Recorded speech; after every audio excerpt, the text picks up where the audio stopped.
Pawn races are often difficult to calculate in rook endings, and here the drawish tendency is reduced, of course. But how to proceed in Fischer Banco Championship of the United States, New York, 1959? To improve White's king with king b4, or passed pawns must be pushed with b4? And in this case, Bobby took the wrong decision, I think. He should advance the pawn immediately. Then often exchanges and pawn endings are possible, and in the races of the b against the g pawn, this is, of course, a very, very important tempo. Now I think that white is winning. For example, g5, and now the all-important check. The pawn endgame is not possible. That is very important, and rook g7 must be prevented. But now, black's king is badly placed, and white has rook a6, and this is extremely annoying, of course. Yeah, to me it seems that now white always wins. It is very close, but black doesn't have a defense. Now the rook is very well placed, and white's king can stop black's rook from getting behind the pawns easily, and also this against, if black pushes the pawn to g2, then there is no trick somehow. Yeah, and I think that white is winning. It is very close, but it should work. And if black in this case gives the check, then now king b4, and now the pawn has crossed the line. To stop rook g6, but again, white would be too quick. Check, and then advancing with the b pawn, and white wins. In the game, Bobby made a mistake. It's very seldom that he made a mistake in such technical endings, but here it is very difficult, as those races are hard to calculate. But he will win nevertheless, and it's still very fascinating. Okay, now, of course, Banco pushes his passed pawn. And other than in the game, now the king can advance. White cannot go into the pawn endgame, and somehow it feels better for black than the other line. Black's counterplay is more dangerous, Bobby has to deal with it, and yeah, this looks like a draw, especially as king f7 is playable. Okay, if the rook is taken, then the g-pawn cannot be stopped. This doesn't make sense. So Bobby prepares to give his rook against the g-pawn later, and still hopes to win with his queenside pawns. But here, white's rook should be too passive and black should be active enough, I think. But okay, the moment still comes. Okay, now Banco will send his king to the queen side, so Bobby must advance, and what now? Rook b6 check, or rook takes a6? The a-pawn is the most dangerous enemy and must be eliminated, and now it's it all. This is a book draw. It's a bit hard to say why Banco didn't go for it, because he's one of the world's leading endgame specialists, so he must know it, but the nervous tension is just too strong, especially when you played Bobby, I guess. Yeah. And here, okay, black has okay, white has a cutoff, but black has enough checking distance, and so has a book draw.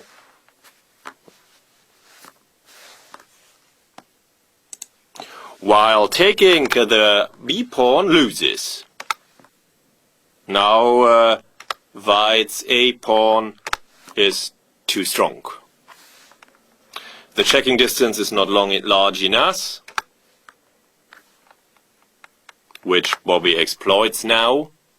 Only 2 squares, so the king can come closer. Rook. The rook checks will peter out. The king shortens the distance, and so it's lost.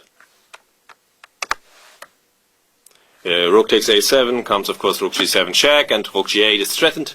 So, yeah, but nevertheless, the best defense is king f6. King e6 allows the cutoff, and now it's an easy win, and Bobby converted after some further moves. Relatively best is king f6, as now white must win with queen against rook. It's not so easy to see here at the moment, but this leads to a typical well-known book win, but white must now, after king f7 to stop rook g8, rook b8, immediately win with queen against the rook, as there's nothing better than... And important is that black's rook is on the 3rd rank, by the way, very important. We will see why. And now king d6, so that white's king cannot escape on the queen side and must run through the central files. Now the king runs. Okay.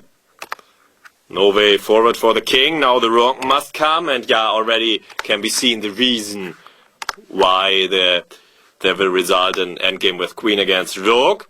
And it's important that if the rook would be on h1, it would be lost directly. If the rook would be on h2, it would be lost by a series of checks quickly. But with the rook on h3, now white must win this endgame, breaking the 3rd rank defense, the 2nd rank defense, fielded opposition of the endgame type, and so on and so on and so on. Yeah, so in this moment, king f7, king f6 would have been more tenacious if Benko had played, but okay, Bobby would have won with the queen, of course.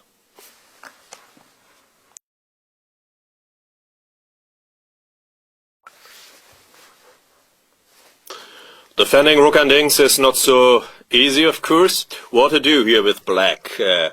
Fischer, Portisch, Stockholm, International 1962. What should Lajos Portisch have played? b5 or rook b1 or something else?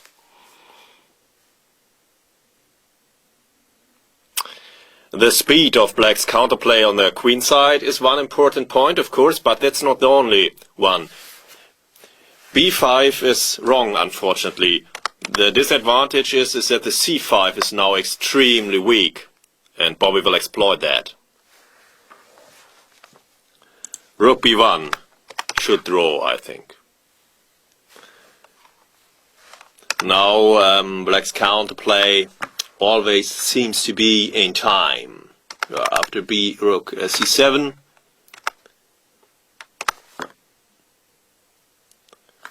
the rook stops the pawn in typical fashion, and now the counterplay starts and is in time.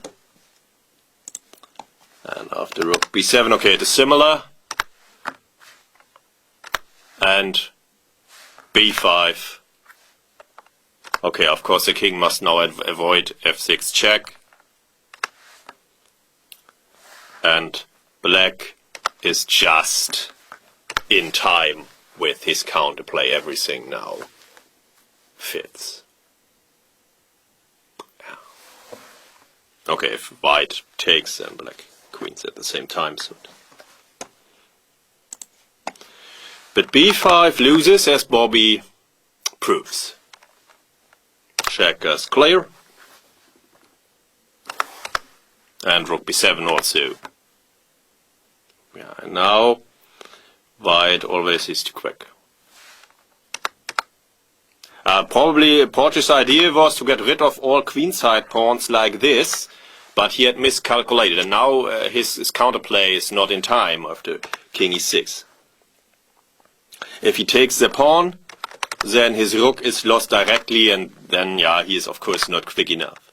He has not sufficient checking distance, and then Bobby's pawn will cost his rook sooner or later, and then white wins.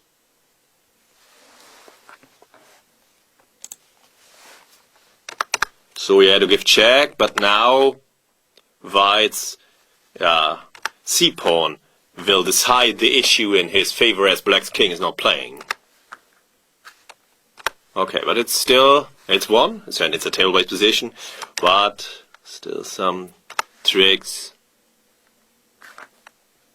Going to the pawn endgame or staying the rook endgame. The pawn endgame is of course a draw, so Bobby didn't exchange the rooks.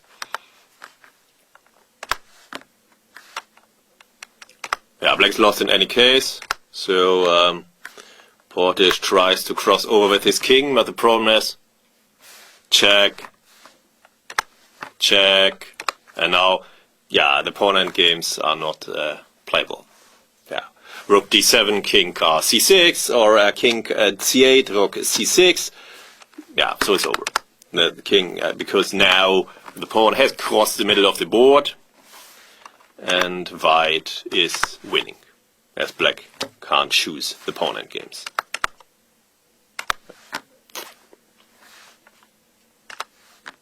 Check, and after rook a8, black is in fatal Zugzwang, and so Portish resigned.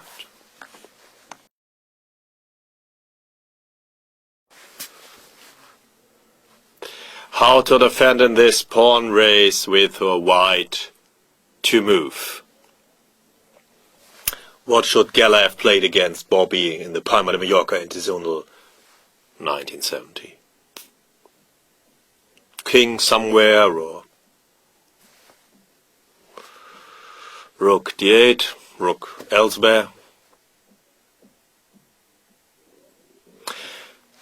King g6 or rook d8. One was given by rook d8 by Wasikov, and king g6 events by Lilienthal. While the move played in the game, king e5 loses due to what had Geller missed? King g4. This is some kind of body check and pressure against the f-pawn, and white cannot deal with this, as he must of course also stop black's g-pawn. This cannot be accomplished. Game over. And Geller resigned.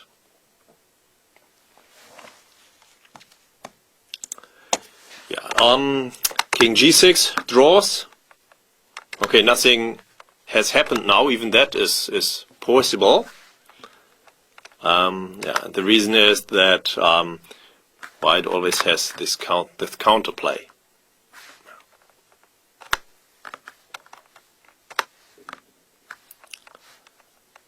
This draw was given by Lilienthal, and always the mating thread. This is what I like about the example, of course, that white's counterplay produces these beautiful counter mating ideas. Rook d8 is also possible, as given by Wasikov. Yeah, and white is always quick enough. White's rook can be sacrificed later against the g-pawn, and then the f-pawn will provide sufficient counterplay.